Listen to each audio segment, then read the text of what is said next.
দেখো আজকে fish fry করেছি, খেয়ে বলো তো কেমন হয়েছে।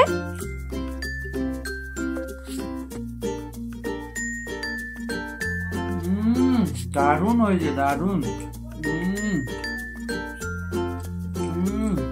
খুব ক্রিস্পি হয়েছে। তাহলে চলো কিভাবে ফিশ ফ্রাইটা করেছি সেটা দেখে নেওয়া যাক। প্রথমে লোটে মাছ নিয়েছি, হ্যাঁ লোটে মাছেরই ফিশ ফ্রাই করেছি। লোটে মাছগুলো ভালো করে ধুয়ে কাঁটাটা বেছে এরকমভাবে কেটে নিয়েছি লম্বা লম্বা করে, ছোট চাইলে ছোট পিসও করতে পারো। এখানে আমি পেঁয়াজ পাতা নিয়েছি, ক্যাপসিকাম, গাজর, কাঁচা লঙ্কা, ধনিয়া পাতা আর পেঁয়াজ নিয়েছি। এগুলো ভালো করে বেটে নেব।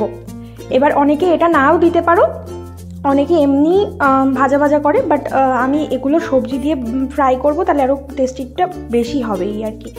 এইবার এই যে বাটাটা হয়ে গেলে এর মধ্যে স্বাদ অনুযায়ী নুন, স্বাদ মতো চিনি দিয়ে দেবো, একটু মিষ্টি মিষ্টি হলেও জিনিসটা খেতে ভালো লাগে। এবার ভালো করে চিনি আর নুনটাকে এই মশলাটার মধ্যে মিশিয়ে নেব। সবজি দিয়ে এটা করলে না শীতের সময় খুব ভালো লাগে খেতে। এখানে আমি একটুখানি বেসন আর চালের গুঁড়ো নিয়ে নিয়েছি। প্রথমে বেসন আর চালের গুঁড়ো দিয়ে কোট করে নেব, ভালোভাবে কোট করে নেব বেসন আর চালের গুঁড়ো দিয়ে কেটে ধুয়ে রাখা মাছটাকে, মাছের পিসটাকে আর কি। এইবার কোট করা হয়ে গেলে এই যে সবজিটা বেটে রেখেছি সেই সবজির মধ্যে ভালো করে দিয়ে আবারও সুন্দর করে মিশিয়ে নেব, সবজিটা যাতে মাছের গায়ে খুব সুন্দরভাবে লেগে যায়। যতটা সবজি লাগবে ততটা আরও টেস্ট হবে।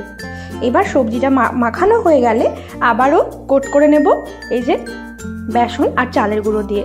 চালের গুঁড়ো দিলে জিনিসটা ক্রিস্পি হয়, যেটা ফার্স্টেই তোমরা শুনলে যে খুব ক্রিস্পি হয়েছে, তো চালের গুঁড়ো দিলে কিন্তু খুবই ক্রিস্পি হয়। এবার ভালো করে মিশিয়ে নেব প্রতি কটা এইভাবে।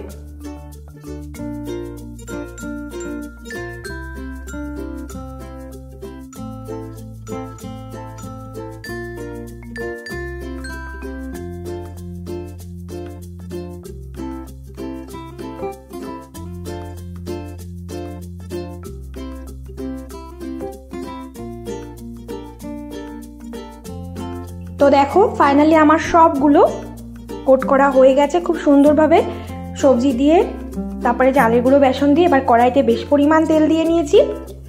এইবার এক একটা করে ভেজে নিতে হবে। আমি কিন্তু রিফাইন অয়েল ইউজ করেছি, কারণ এগুলোতে সরিষার তেল দিলে একটা অন্যরকম গন্ধ আসে, সেটা ভালো লাগে না, সেখানে রিফাইন অয়েলটাই ইউজ করতে হবে।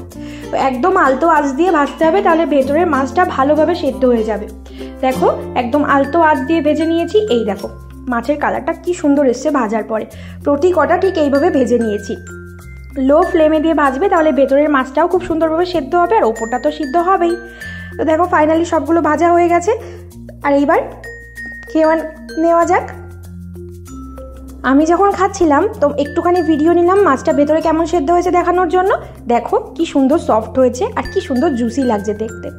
তো তোমরাও কারা কারা করবে অবশ্যই কমেন্ট করে জানিও। সবাই ভালো থেকো, সবাইকে টাটা।